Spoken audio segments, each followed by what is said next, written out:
아멘. 오늘 말씀 중에 10절을 보겠습니다. 10절에 그러나 나의 나된 것은, 나는 고린도 교회에다가 편지하고 있는 바울이 되겠죠. 바울이 나의 나된 것은 하나님의 은혜로 된 것이다 그랬습니다. 나하고 너면은 비교가 쉬운데 내가 나예요. 그래서 지금 내가 됐는데 내가 됐는데 그 됐다고 하는 말이 뭐냐라고 할 때, 됐다라고 하는 말은 원래 나라고 하는 것은 바울이라고 하는 사람이잖아요. 그래서 우리가 이거를 인칭이라 하죠. 인칭. 나 1인칭. 그러니까 1인칭인 내가 난데, 그러면 내가 됐다는 얘기는 원래대로 하면은 사람이니까 인칭 대명사를 써서 인칭 사람으로서 나 됐다 이렇게 써야 되잖아요. 그런데 여기 보면 나 된 것은 그랬거든. 것이라고 하는 것은 중성 대명사. 그러니까는 단순하게 옛날에 알고 있던 바울이 아니라 전혀 다른 뭐가 된 것, 그런 걸 말하는 겁니다. 자, 예를 들면 우리가 그 사람이 정말 이렇게 몰라보게 변했을 때 개천에서 용이 났다 하죠. 그럼 원래는 개천에서는 용이 날 수 없잖아요, 그죠? 근데 어떻게 네가 이런 사람이 됐어? 그런 게. 근데 내가 나 됐다는 얘기는 보통 보면 이제 이렇게 얘기합니다. 내가 있었는데 내가 지금 여기 된 거예요. 그래, 네가 한 20년 만에 만났더니 늙었구나. 그런 거는 이렇게 설명하는 겁니다. 그리고 이제 학교 다닐 때 공부를 열심히 했더니 네가 참 잘 됐구나. 혹은 사업을 열심히 하니까 굉장히 성공했구나 라고 하는 것은 그냥 우리가 알아볼 수 있는 겁니다. 근데 전혀 다른 뭐가 됐다 얘기죠. 전혀 다른. 그러니까는 생각할 수 없는 무슨 변화가 일어나는데, 그 변화를 설명할 때 내가 나 된 것은, 지금 바울이 그렇게 얘기한 거예요. 나도 이럴 줄 몰랐어. 근데 지금 내가 뭔가 이런 게 돼버렸어? 라고 하는 겁니다. 그럴 때 바울의 지난날의 모습은 뭐였냐 할 때, 만삭되지 못해서 난 사람이다 그랬거든요. 만삭되지 못해서 난 사람이 조산한 사람 8푼입니다. 뭐가 좀 모자라는 사람이었어, 내가 좀 모자란 사람이었어. 스스로 그렇게 말했거든요. 그리고 말하기를 나는 사도 중에 지극히 작은 자라. 사도가 12이 있는데 예수님께서 12를 뽑았어. 근데 뽑히지 못했어. 나중에서 자기가 회심해서 13번째 사도가 됐는데, 그런데 그 13번째 사도가 됐는데 다른 사람들이 말하기를 바울이 진짜 예수님의 사도 맞냐? 그런 의심을 늘 받고 살았거든요. 그러니까 나는 사도 중에서 정말로 내가 이렇게 못하는 사람이다. 그런데 그 이유를 설명하기를 결정적인 자기의 허물이 있습니다. 그 허물이 뭔가 하면 교회를 핍박한 거예요. 스데반 집사를 쳐 죽이는데 앞장을 섰고, 그것도 분이 안 풀려가지고 다메섹에 있는 그리스도인들을 잡기 위해서 멀리까지 갔던 사람이. 다메섹이라고 하면 시리아인데요. 예루살렘에서 시리아까지가 먼 길인데 거기 있는 믿는 자들을 체포하기 위해서 혈안이 돼가지고 흥분해서 막 달려갔던 사람이야. 그러니까 초대교회의 악명 높은, 정말 예수를 핍박하고 또 예수 믿는 제자들을 핍박했던 사람이 바울이었다. 그러니까 옛날의 나. 근데 지금의 나는 누구냐라고 할 때 우리가 바울을 평가하면 바울은 위대한 선교사입니다. 그래서 아시아 1, 2, 3차 선교를 하고 나중에 로마에 가서 순교를 하고, 그러니까는 얼마나 많은 선교의 영향을 발휘했는지. 뿐만 아니라 바울은 위대한 신학자입니다. 신약 성경 중에 대부분을 사도 바울이 썼단 말입니다. 근데 그 중에서도 제일 중요한 성경이 로마서입니다. 근데 그 로마서는 우리 인체로 말하면 척추와 같은 거거든요. 그러니까 정말 이 구약 성경이 있는데 그 구약 성경에서 신약 성경을 써가지고 이게 기독교다라고 할 수 있는 교리의 핵심이 로마서인데 바울이 그걸 썼어. 그러니까 바울은 신학자 중에 신학자이다. 또한 바울은 목회자 중에 목회자이죠. 선교를 하더라도 한번 지나가고 나면 나중에 흔적을 찾아보기가 어렵습니다. 근데 바울은 가는 곳마다 제자를 양성했고 목회자를 세워가지고 거기에 교회가 세워지게 됐는데, 에베소 교회, 고린도 교회, 데살로니가 교회, 빌립보 교회, 로마 교회, 하여튼간에 그 바울이 보낸 편지들은 목회적인 편지들이에요. 그러니까는 바울은 떠났지만은 그 교회가 잘 쓰기를 원하는 목회자의 마음으로 항상 기도하고 돌봤던 목회자 중에 목회자가 바울이다. 더군다나 바울에게 있어서는 굉장한 능력이 있습니다. 그래서 에베소에서 목회를 할 때는, 선교를 할 때는 에베소가 너무나 부흥을 해서 발칵 뒤집어졌어요. 에베소에서 섬기는 우상이 아데미신인데 그 아데미신은 우리가 다른 말로 다이아나라고 합니다. 그런데 아주 그 세계 불가사의 중에 하나인 그 아데미 신전이 있는 그 에베소가 바울이 와서 우상은 필요 없다. 이래가지고는 발칵 뒤집혀가지고 폭동이 일어나거든요.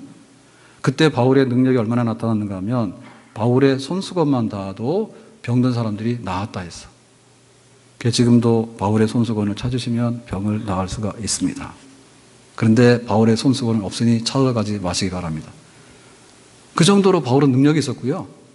그 다음에 말씀에 대한 그런 아주 깊은 그런 은혜도 있었고. 그래서 이 사도 바울을 우리가 말할 때 정말 구약은 모세고 신약은 바울이다 라고 하기에 정말 손색이 없는 그러한 사도 중에 사도가 된 거예요. 그래서 옛날에 내가 있는데 지금의 내가 있는데 이거를 뭘로 설명할까라고 할 때 나의 나된 것은 전혀 알아보기 힘든 또 다른 뭐가 만들어졌는데 그 작용하는 손은 뭐였냐면 하나님의 은혜다. 하나님의 은혜가 지금의 나를 만들었습니다. 그럼 은혜라는 말이 뭐냐? 은혜라고 하는 말은 그냥 거저준다, 선물이라는 뜻입니다. 하나님의 은혜는 뭐냐? 하나님께서 하나님의 자녀들에게 사랑을 하시는데 하나님은 눈동자와 같이 사랑하시고 낮에는 해와 같이 밤에는 달과 같이 변함없이 하나님께서 하나님의 자녀를 사랑하시는데 그 사랑에 거저주시는 사랑을 한다니죠. 조건 없는 사랑, 대가를 요구하지 않는 사랑, 그 사랑이 바로 은혜입니다. 그 하나님의 은혜를 바울이 입은 거예요.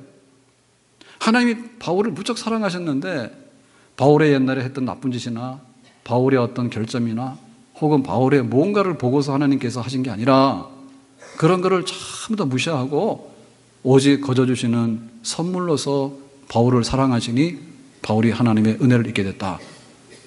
그런데 이 하나님의 은혜에 있어서 제일 핵심은 뭔가 하면 예수님께서 십자가에서 피 흘려 죽으심으로 얻게 된 하나님의 거저주시는 사랑입니다. 아멘. 하나님께서 우리에게 사랑을 하시는데 그 사랑의 지극한 극치가 뭐냐면 십자가에서 나타난 거예요. 우리가 죄인 되었을 때, 우리가 하나님을 찾지 않을 때, 우리가 딴짓하고 있을 때 하나님께서 우리를 구원하기 위해서 하나님의 아들 예수님을 십자가로 못 박아 죽게 하시고 우리를 살리셨습니다. 그래서 우리가 죄사함을 받게 됐고 탕감을 받게 됐고 하나님의 자녀가 값없이 되었습니다.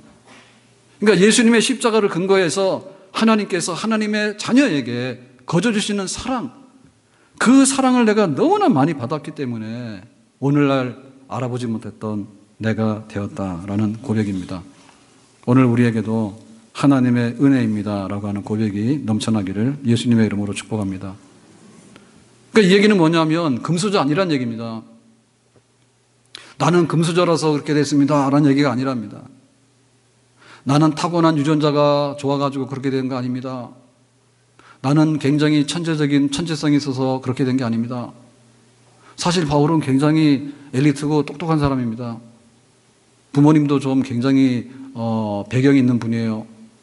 그리고 바울은 굉장히 학자기도 하고요. 한려 철학을 공부했고 또 신실했고 그러니까는 다소에 있지 말고 예루살렘으로 유학을 보내자 해서 유학하고 그랬는데 자기에 있어서 지금의 나된 바울이라고 하는 것은 내가 가진 천재성이라든지 혹은 부모의 어떤 배경이라든지 혹은 또 바울은 굉장히 노력합니다. 그래서 자기가 사도가 됐는데 늦게 된 사도 그리고 예수님께 잘못한 게 많기 때문에 바울이 선교한 그 영역을 보면요.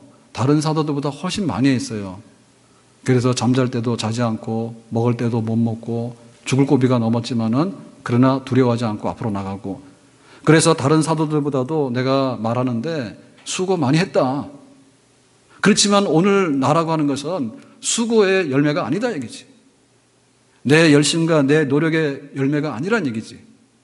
이것은 하나님께서 예수님 안에서 나에게 주시는 조건 없이 선물로 부어주시는 그 은혜 때문에 오늘날 내가 되었다라고 하는 이 진짜 고백인데, 우리에게 이러한 진짜 하나님의 은혜의 고백이 있기를 예수님의 이름으로 축복합니다. 바울이 회심을 하게 되는데 다메섹 가는 길에서 회심을 합니다. 회개하게 됩니다. 사울아 사울아 네가 왜 나를 핍박하느냐. 누구십니까? 네가 핍박하는 예수다. 예수는 죽었는데 내가 지금 살아있지 않느냐. 그래서 그 사도 바울이 예수님을 만날 때 나는 예수님을 알고 싶어요. 나는 예수님을 사랑해요. 나에게 뭔가를 좀 주세요. 이렇게 한 게 아닙니다. 정말 스데반을 죽이고도 분이 안 풀려가지고 다메섹까지 가서 믿는 사람을 체포하기 위해서 정말 예수는 사기꾼이고 예수가 살았다고 떠들고 다니는 이 믿는 사람들은 거의 다 정신 이상한 사람이다 라고 할 정도로 난폭했어요. 사도 바울의 상태가. 그랬는데 그 바울을 주님께서 어루만지셔가지고 내가 바로 예수야. 내가 바로 부활한 그리스도가 맞아. 그래서 그 바울이 예수님을 영접하게 된 거예요. 고맙게도 너는 이방인을 위한 나의 사도다 했어.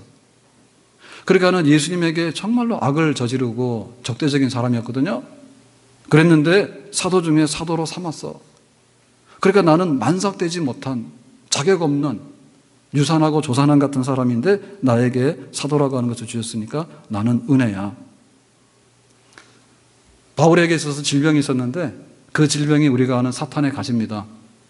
치명적으로 자기를 괴롭히는 병이 있었어. 근데 하나님께서 야 너는 병을 가지고 살아야 돼. 처음에 이해를 못했죠. 나중에 깨닫고 보니까 너에게 질병이 있음으로 인해서 겸손하고 너에게 질병이 있음으로 인해서 더 내 능력이 나타나게 되고 내가 너에게 수많은 계시를 줬는데 그 계시를 제대로 보존할 수 있도록 하기 위해서는 질병이 있어야 돼. 그러니까는 병 걸린 것도 하나님의 은혜라. 그것 때문에 바울에게 있어서는 하나님의 은혜가 넘쳐났던 것입니다. 아멘. 바울이 굉장히 치밀하고 굉장히 똑똑한 사람이잖아요. 그랬을 때 바울이 2차 선교를 계획을 하는데 지금 이 안디옥을 출발해가지고 터키의 동부부터 해서 터키의 서부까지 쫙 가게 되면 이제 터키가 굉장히 넓은 나라잖아요. 그래서 선교 계획을 굉장히 짰습니다. 그랬는데 선교가 안 되는 거예요. 그래서 나중에는 북쪽으로 방향을 돌려서 지금의 흑해 쪽으로 가려 하니까 그것도 안 되는 거예요. 하지 말란 얘기죠. 그래서 하나님께 물었어요. 하나님 이게 뭡니까? 내가 얼마나 열심이고 내가 얼마나 계획을 치밀하게 짰는데 왜 못하게 하십니까? 마게도냐로 건너가라. 하나님의 음성이 들렸거든요. 그래서 자기가 처음에는 실패한 줄 알았어. 그랬더니 나중에 알고 봤더니 유럽으로 건너가게 돼서 유럽이 복음화되고 전 세계가 복음화되는데 하나의 큰 새로운 활로가 된 거예요. 그러니까 하나님의 은혜가 아니었으면 바울은 아시아 선교사입니다. 근데 하나님의 은혜가 있었기 때문에 바울은 유럽이고 전 세계에 기독교를 펼 수 있었던 그런 위대한 선교사의 반열에 서게 된 것이죠.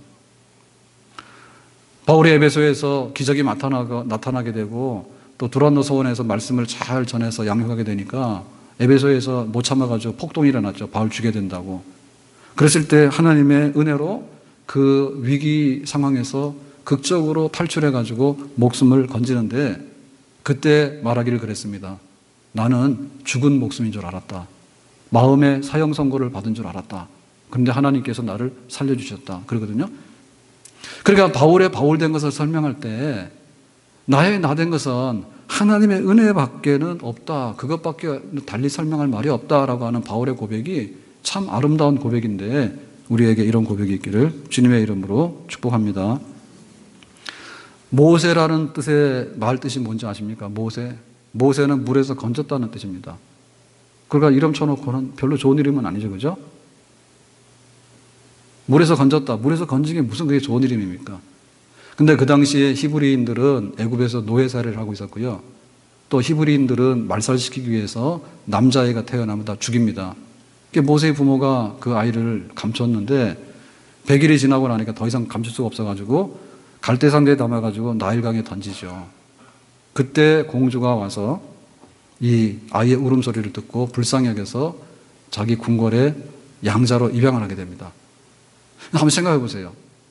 모세는 굉장히 잘못된 시대에, 불행한 시대에 태어났어. 잘해야지 그냥 노예로 살아가는데, 여자면 노예로 살아가는데 남자니까 죽어야 돼. 그래가지고는 할 수 없어서 나일강에 갈대상자에다 담아서 던졌는데 그때 공주가 와서 그걸 보는 거예요. 소리를 듣는 거예요. 그러니까 그것은 하나님께서 정말 눈동자와 같이 머리카락 하나라도 다 알아보시는 그런 사랑 중에서도 모세로 통한 특별한 뜻을 이루고자 하는 그런 사랑, 그런 은혜가 있었기 때문에 모세가 된 줄로 믿습니다. 그 모세는 히브리인인데 바로왕의 궁궐에 들어가서 왕자가 된 거예요. 근데 그 공주는 무남동녀예요. 남편은 있지만은 자기 아이가 없어. 그래 입양을 한 거예요. 그러니까 나중에 뭐예요? 잘하면은 바로왕도 될 수 있는. 그러니까 모세는 그 궁궐에서 최고의 엘리트 교육을 받았어. 학문과 무술에 능통한 사람. 그래서 하나님의 구원 사역을 펼치기에 부족함이 없는 사람. 그 모든 준비를 보면 모세를 모세되게 만든 것은 하나님의 은혜인 줄로 믿습니다. 다윗이 성전을 건축하려죠. 하나님, 내가 예루살렘 궁궐에서 사는데 미안해요. 나만 잘 살아서 하나님의 집을 건축하고 싶어요. 하나님께서 너 안 돼. 너는 군인으로 피를 많이 흘렸기 때문에 너 안 되고 솔로몬을 통해서 건축할 거야. 다윗이 왜 그랬을까요? 하나님의 은혜에 대한 그 감동이 넘쳐났던 거야. 자기는 베들레헴의 이세의 아들로 막내로, 형제가 8인데 8번째 막내야. 그냥 양치다가 끝나야 될 막둥이란 말이에요. 근데 어느 날 아버지 심부름 나가가지고 전쟁터에 형님들 그 먹을 것 갖다 주라 해서 나갔더니 골리앗을 보고, 골리앗이 하나님 못 오가니까 물맷돌을 던졌더니 골리앗 이마에 명중해서 죽었대, 골리앗이. 그러면 그 물맷돌이 골리앗 이마에 명중했는데 다윗이 계속 던졌으면 명중할까요? 그 정도는 아닐 거예요. 근데 하나님께서 이 다윗을 얼마나 사랑하시는지, 나중에 사울왕의 핍박을 받을 때에도 막 도망다니지 않습니까? 그때 자기 신세를 한탄하기를 사냥꾼의 올무에 든 새와 같다. 새는 하늘을 날아다니지만은 사냥꾼의 올무에 들어가 버리면 잡혀 죽는 겁니다. 자기 신세가 그랬다고 해요. 심지어는 미치광이 신용을 하면서 침을 흘리면서 발작해가는 신용을 하면서 살아나기도 하잖아요. 근데 날마다 전쟁터에 들어가서 살면서도 그 다윗 왕국의 전성기를 이룰 때 전쟁터에서 그냥 뼈가 굵은 사람이에요, 다윗은. 근데 그가 목숨을 부지하고 나중에 성전을 건축하겠다라는 얘기까지 올라가는 걸 보면 다윗의 다윗된 것도 하나님께서 은혜를 주셨기 때문에 그렇습니다. 아멘. 그 은혜에 대한 사모하는 마음을 가집시다. 우리가 사랑하며 살아야 돼. 근데 하나님 은혜 주셔야 살아. 우리가 충성을 다해야 돼. 하나님 은혜를 주셔야지 충성을 다하는 거예요. 우리 가정이 온전하기를 원해. 하나님 은혜를 주셔야지 온전한 겁니다. 우리나라가 평화하고 번영하기를 원해. 하나님 은혜를 주셔야 됩니다.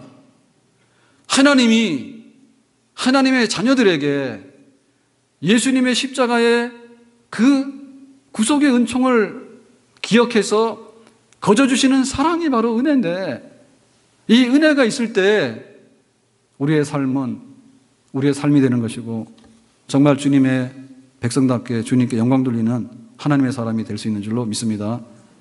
따라서 해봅시다. 하나님의 은혜는 가시덤불에 핀 장미다. 하나님의 은혜는 사막에 흐르는 강이다. 은혜 받으면 인간 된다. 은혜 받으면 신자 된다. 우리가 무엇이 부족하냐예요. 거저 주시는 선물을 받는 것을 안 받았기 때문에 그런 거예요. 노동을 해서 우리가 살기도 어려워요. 그러니까 하나님께서 우리에게 말씀하시는 것은 너는 자수성가를 게 아닙니다. 은혜 주실 테니까 그 은혜만이라도 받아달라는 겁니다. 하나님께서 우리를 얼마나 사랑하시는지. 아멘. 은혜에 대한 목마름이 있어야 됩니다. 시냇가에 그 사슴이 목이 말라서 헐떡거리면서 찾아 나오는 그런 모습으로 하나님의 은혜를 우리가 사모해야 됩니다. 하나님께서 우리에게 은혜의 보좌를 열어주셨어요. 보좌라고 하는 것은 왕이 앉아서 진무하는 자리입니다. 근데 하나님께서 우리에게 은혜를 주시겠다고 지금 은혜의 보좌에 앉아 계시는데, 담대하게 누구든지 은혜의 보좌 앞에 나가서 구하게 되면 은혜를 베풀어 주시는 줄로 믿습니다. 과부가 원한이 너무나 많았어요. 그래가지고 원한을 풀기 위해서 재판장을 찾아갔더니 재판장이 돈밖에 모르는 사람이라 그래서 상대를 안 하는 거예요. 너무나 원한이 많아가지고 원한을 풀어달라고 날마다 갔죠. 그랬더니 그 불의한 재판관이 나중에 뭐라 했습니까? 과부에게 무슨 마음이 있어서 그런 것도 아니고, 과부에게서 돈을 얻을 것도 아니고, 그냥 귀찮아서 네 소원이 뭐냐 해가지고 원한을 풀어줬다 했거든요. 하나님께서는 우리의 아버지십니다. 불의한 재판관이 아니에요. 하나님께서 하나님의 독생자 예수님을 십자가에 보내서 희생하기까지 하나님의 사랑을 구체적으로 표현하셨습니다. 아멘. 그러니까 하나님 앞에 나와서 은혜를 구하는 자에게, 담대하게 은혜를 구하는 자에게 하나님께서 거저주시는 그 약속을 이행하셔서 우리에게 은혜를 주시는 줄로 믿습니다. 우리가 그냥 받은 선물 중에서 뭐가 제일 기억에 남는 선물이 있습니까? 우리가 보통 하는 거는 1+1이죠. 1+1 하면 좋아가지고 사죠. 1+1이 아니라 하나 값에 한 3개 준다 그러면 더 사겠죠. 그것보다 더 많은 건 뭐예요? 로또. 확률이 몇만 분의 1인데 내가 당첨이 됐어. 그런 거는 좋아하시지. 근데 그건 제한적인 겁니다. 그거는 완전히 공짜는 아닙니다. 경우의 수가 너무 많은 거예요. 근데 가장 확실한 것은 하나님 은혜예요. 하나님께서 내가 너를 사랑하는데 너의 모습을 봐서 그런 게 아니라 이거죠. 네 행실을 봐서 그런 게 아니고, 너의 공로를 봐서 그런 게 아니고, 너의 효용 가치를 봐서 그런 게 아니고, 너의 무슨 재주를 봐서 그런 게 아니라, 너를 어떻게 써가지고 내가 좀 이익을 보겠다 그런 뜻이 아니라, 내가 너를 볼 때 하나님의 아들 예수님께서 너를 대신해서 피를 흘려줬다면 아버지께서 예수님을 보듯이 너를 보고 내가 무한대하게 조건 없이 사랑의 선물로 베풀겠다 하는 것인데, 그렇기 때문에 우리는 이 은혜에 대한 갈망을 가지고 은혜의 보좌 앞에 담대히 나가서 주님 내가 은혜 받으러 왔습니다 라고 할 때 주께서 우리에게 은혜를 베풀어 주실 줄로 믿습니다. 어디 가서 우리가 은혜를 받을 수 있을까요? 없어요. 서비스가 좋은 데 가면요 굉장히 비쌉니다. 어디 가서 우리가 공짜로 얻을 수 있는 게 어디 있어요? 후하게 얻을 수 있는 게 어디 있어요? 없어요. 은혜 얘기는 저하고 우리 교회 얘기 좀 오늘 하겠습니다. 저는 목사가 되기에는 좀 안 되는 사람입니다. 집안에 목회자 없고 저희 부모님은 결사 반대하셨고, 그래서 제가 대학 다닐 때 은혜를 받아서 기도원을 가니 저희 부친이 일기에다 쓰시기를 광신자가 되는 것 같아서 어찌할꼬. 저희 아버지 돌아가시고 나서 제가 써놓은 그 노트를 보다가 그걸 봤어. 저희 어머니는 제가 대학 졸업할 때 날마다 노래를 불렀어. 아들 취직을 해야 된다. 그때 이미 저희 아버님 돌아가시고 제가 84년도에 이제 그 신학대학원을 가게 되는데, 83년도 9월쯤이면 그 당시에는 취직이요 어려운 게 아니라 회사에서 사람 못 구해서 난리야. 그래 지금 청년들은 그때 태어났어야 돼. 그랬으면 나이가 지금 먹어가지고 불행하겠지. 아무튼 간에 삼성전자 LG 그때 금성사라 그러네. 거기서 이렇게 취업 오라고 취직 좀 해달라고 막 와요. 우리가 그 구할 필요도 없었어. 그런데 저는 9월 달에 앉아가지고 라틴어 공부를 하고 헬라 공부를 하고 있었어. 왜냐면 신학대학원의 입시 과목이야. 그래서 저희 어머니 그러세요. 앉아가지고 다 기억을 못해. 그러고도 공부를 하고 있었으니까. 그래서 제가 그런 생각 마음이 굉장히 아파요. 그래서 요즘에 전화를 자주 합니다. 그때는 그런 심정 다 헤아리지 못했거든, 부모로서는. 근데 아마 앉으면은 아마 어머니 인생 한탄하신 것 같아. 기억할 수는 없는데 한 30분씩 혼잣말을 계속하고 계시는 거예요. 나 책상에 앉아서 공부하면은. 그 결론은 뭐냐? 신학까지 말한 얘기예요. 그게 안 들린 것도 은혜죠, 그죠? 만약에 그게 귀에 들어왔으면 마음 약해가지고 못 갔을지도 몰라. 철없는 것도 은혜고. 그래가지고는 신학교를 들어갔는데 제가 이제 정식 입학은 3월이잖아. 그러나 장학금을 받고 들어갔어. 근데 교회 가가지고는 이제 사역을 해야 되는데 오라는 데가 없어. 원래 그렇기도 해요. 근데 사역 하면 또 하기도 하죠. 그래서 대학원 1학년 딱 입학을 했는데 교회가 전도서는 교육전도서 하긴 해야 되겠는데 그래서 한 달인가 두 달 지난 다음에 저희 교회 목사님이 이렇게 친구 통해가지고 어디 교회를 소개를 했어. 그래 가가지고 면접을 했어. 지금으로 말하면 뭐죠? 이렇게 배경을 가지고 뒤로 싹 하는 거 있지 왜. 불법은 아니지만 그래서 와라 해가지고 갔어. 그러니까 저도 처음에 교회 이렇게 가려고 하는데 갈 데가 없었던 사람. 84년도 얘기입니다. 그래가지고 한 달 열심히 교회 일을 하고 나서 사례비를 주는데 14만 원을 딱 받았어. 그랬더니 그 교회 간다고 양복을 해 입었는데 양복값이 18만 원이었어. 그래가지고 교육자 생활을 시작한 거예요. 근데 저 같은 경우에는 오늘 안 좋은 얘기 다 하는데 이건 잊어버리셔야 됩니다. 저는 좀 굉장히 내성적이에요. 그래가지고 어느 날 은혜를 받아가지고 새벽 5시 예배를 가가지고 그 예배당에서 방언을 해가지고 난리 법석하는 거야.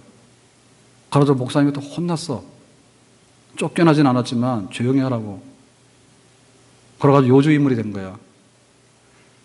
근데 나중에 알고 봤더니 제가 방언에 와서 막 떠들어가지고 교회를 시끄럽게 했는데 그러고 나서 이제 기도를 하니까 목사님이 또 굉장히 저를 좋아하셨어요. 그래서 혼내키는 거랑 좋아하는 거는 반대말은 아닙니다. 그래서 주일날 오후에 또 수요일날 저녁 예배 이럴 때 보면 기도 순서인데 기도 순서에 안 나오시는 분들이 꽤 돼요. 그러면은 이렇게 보고 있다가 이 선생 기도 그러면 제가 일어나서 기도. 저는 대학 다닐 때 예배 시간에 기도 빠지는 분 대신 기도하는 게 제 교회에서 할 일이에요.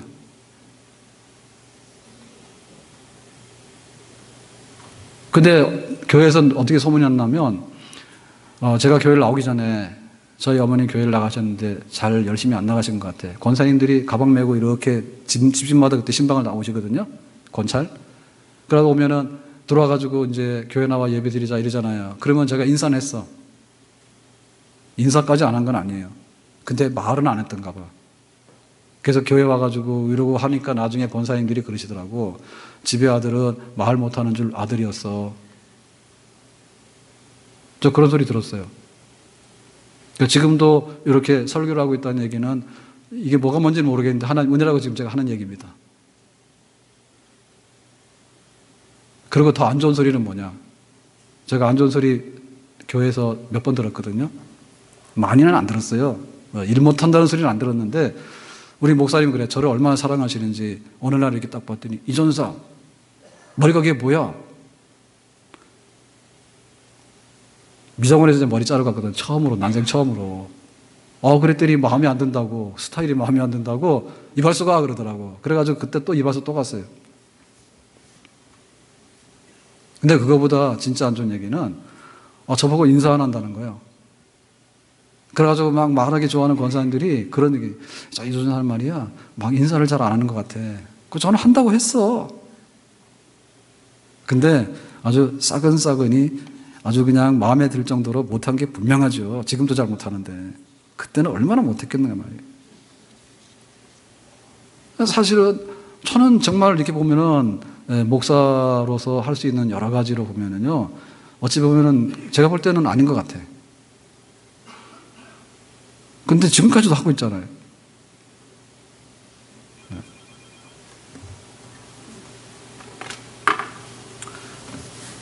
교회도 그렇습니다. 교회도 우리 교회가 아리랑 고개를 99번 넘었는데 지금 몇 번 남았는지는 모르겠어요. 근데 뭐 생각해 보시면은 우리가 후곡마을이 유치원 지하실에 있다가 또 상가로 갔다가 또 요 밑에 있는 지금 잔디밭 있는데 거기 교회에 있다가 그 교회 부시면서 지금 교회를 했는데 교회 이전도 이렇게 했지만은 교회를 건축을 2번 했어요. 유치원도 가고 상가 가고. 그거는 건축한 건 아닙니다. 근데 교회 건축을 2번 했거든요. 그러면 지금 저기 사진을 보면 저기 화면을 보면 저게 굉장히 시커매요. 그래서 저보고 굉장히 못생긴 줄 알고 그런데 근데 실제로 실물을 보면 저거보다 좀 더 하얗습니다. 그리고 저기보다는 좀 동안입니다. 그래가지고 이렇게 딱 만나서 보면 엄청 고생한 얼굴이 아닌 것 같아. 그렇게 보이죠? 근데 교회 건축 2번 한 목사님, 제 나이 정도 되는 사람 거의 없다 봐요. 옛날에 우리 한국 교회들이 못할 때 와서 판잣집도 짓고, 블로그도 짓고, 벽돌도 짓고, 이럴 때는 교회 건축 많이 했어요. 근데 최근에는 그런 교회 건축 없습니다. 99년에 한 번 짓고, 2008년도에 한 번 짓잖아요. 저는 교회 건축 2번 했어. 교회 건축 2번 하니까 죽었다.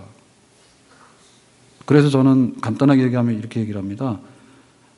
살아있는 게 은혜예요. 제가 살아있는 게 은혜예요. 그럴 정도로 굉장히 마음고생이나 그런 애로사항이 많았겠죠. 유치원 지하실 어떻게 나올까?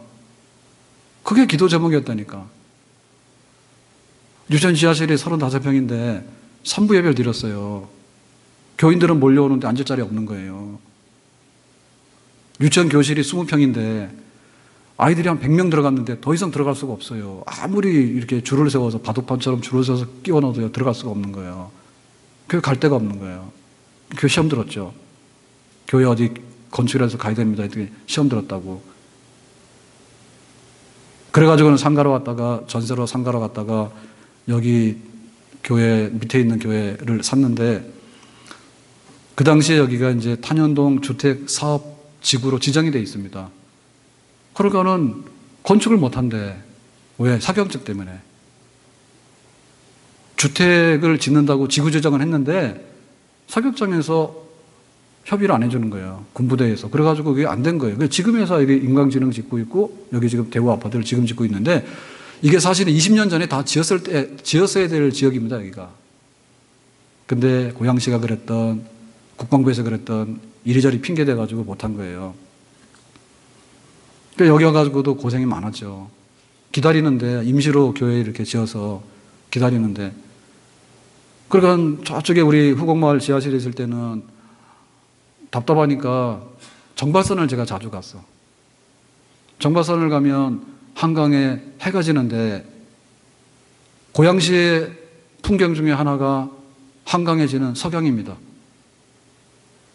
잘 나가시는 분들은 고봉산에 올라가서 정발산에 올라가지고 한강의 석양을 보면 낭만적이라. 그런데 잘 안 되시는 분들은 거기 가면 우울증 걸리고 세상 살기 싫어. 그래서 제가 석양을 싫어해요. 그리고 여기 와가지고도 이 사격장 문제 해결 안 되고 어떻게 뭐 해주질 않으니까 그래가지고는 시간이 안 가고 하니까 어떻게 기다렸냐면 북한산을 많이 갔습니다. 북한산을 일주일에 한두 번 갔다 오면요 또 한 주간이 가. 근데 이거를 행정적으로 안 해주니까 고양시에다가 민원을 넣고 고양시 민원 넣은 거 쓰면 아마 페이지가 몇백 페이지 될 거야 아마 다. 이게 왜 안 되는지 한다 해놓고 왜 안 하는지. 그래가지고는 나중에는 경기도에도 질의하죠. 주택사업 지구 지정한 거는 경기도에서 했거든요. 그럼 경기도에서는 뭐가 어떻게 해서 안 되냐. 결국에는 이제 국방부에서 키를 가지고 있는데요. 그래서 이제 여기다 지은 겁니다. 최근에 와서. 그 시간이 안 가고 답답하니까 그때는 또 북한산을 많이 갔고요. 우리 2008년도에 여기 지금 선교센터 이거를 지을 무렵에 교회가 형편이 어렵잖아요. 그러니까 그때는 또 밤 1시, 2시에 호수공원을 많이 갔어. 열나면은 잠 못 자. 화병이 있으면. 그래서 호수공원도 밤에 많이 돌아다니고 그랬거든요. 아무튼 간에 교회가 쓰는 데까지도 보면요. 하나님께서 은혜를 주셨기 때문에 섰지 하나님께서 은혜를 멈추셨다면은 정말 넘어질 수도 있었고 잘못될 수도 있었고 아마 오늘의 모습은 없었을 것 같습니다. 하나님께서 우리 가정도 세우시고 하나님께서 우리 교회도 세우시고 하나님께서 내 인생도 세우시고 하나님께서 우리나라와 이 땅의 모든 것들을 세우시는데 우리가 의지할 수 있는 것은 하나님의 은혜밖에 없는 줄로 믿습니다. 하나님 은혜 주시면 근거 없는 게 아니에요. 행운이 아니에요. 하나님의 아들 예수님께서 그만큼 피 흘려서 은혜 받을 수 있는 근거를 만드셨거든요. 그 하나님의 은혜의 보좌 앞으로 나가기만 하면 하나님께서 우리를 세우시는데 우리가 여기에 눈을 뜨고 여기에 열심을 내야 될 줄로 믿습니다. 아멘. 하나님의 은혜 안 주셨다고 하지 마라. 하나님의 은혜 없다 하지 마라. 세상의 창고는 다 비어도요, 하나님의 은혜의 창고는 비지 않아요. 세상 사람들은 미끼 상품이라는 게 있잖아요. 조금 주는 척 하다가 나중에 가서 이득을 취하잖아요. 하나님의 은혜는 아무런 뒷계산이 없고 뒷거래가 없는 그야말로 거저주시는 끝없는 하나님의 사랑인 줄로 믿습니다. 그래서 만약에 우리에게 능력이 있거나 우리에게 자격이 있거나 우리에게 무슨 실마리가 있어서 뭔가를 해보라고 한다면 하나님은 그렇게 말씀 안 하셔요. 바울이 말할 때 나는 다른 사도보다 열심히 했습니다. 바울은 굉장히 유능한 사람이에요. 집안의 배경도 있어요. 로마 시민권도 가지고 있어요. 그런데 바울이 말할 때 나의 나된 것은 하나님이 주신 은혜였다. 내가 하나님께 향한 것을 보면은 나는 죄인의 괴수였단 말입니다. 그럼에도 불구하고 하나님께서 나에게 그런 은혜를 주셔가지고 나의 나된 것은 I am. 그런데 what I am?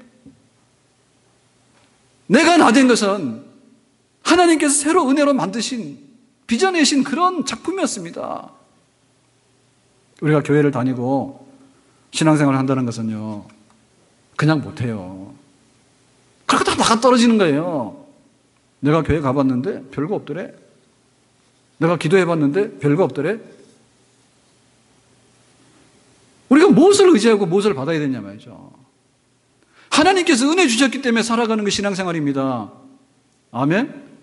나 부족하니까 나 못한다 하고 나 능력이 있으니까 나 넘쳐서 나 잘한다 하고 그거는 하나님의 은혜가 아닌 거예요.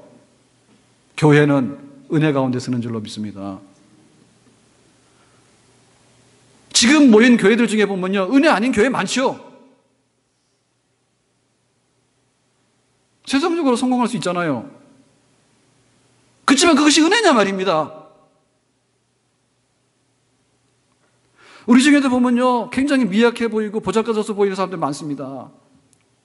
그렇지만 그것을 만드는 것이 뭐냐 할 때 하나님께서 은혜 주시면 그 은혜로 사는 거지. 눈 떠야 됩니다. 목이 말라야 됩니다. 하나님께서 나에게 은혜를 주시면 내 삶이 달라질 수 있다. 그리스도 예수 안에 있는 하나님의 사랑에서 끊을 수 없는데, 거저 주시는 하나님의 사랑 그 은혜에서 끊을 수 없는데, 환난이나 핍박이나 기근이나 위험이나 칼이나 적신이나 그 무엇이라 할지라도 그리스도의 사랑에서, 예수님의 사랑에 근거한 하나님의 은혜에서 끊을 수 있는 것은 아무것도 없는 줄로 믿습니다. 세상이 각박해도 하나님의 은혜는 풍성하다. 하나님의 은혜로 산다. 이것이 나의 찬송이요, 이것이 나의 고백이라. 아직도 늦지 않았습니다. 하나님 은혜로 산다는 고백이 우리의 인생과 우리의 신앙생활의 고백이 되기를 예수님의 이름으로 축복합니다. 기도합니다.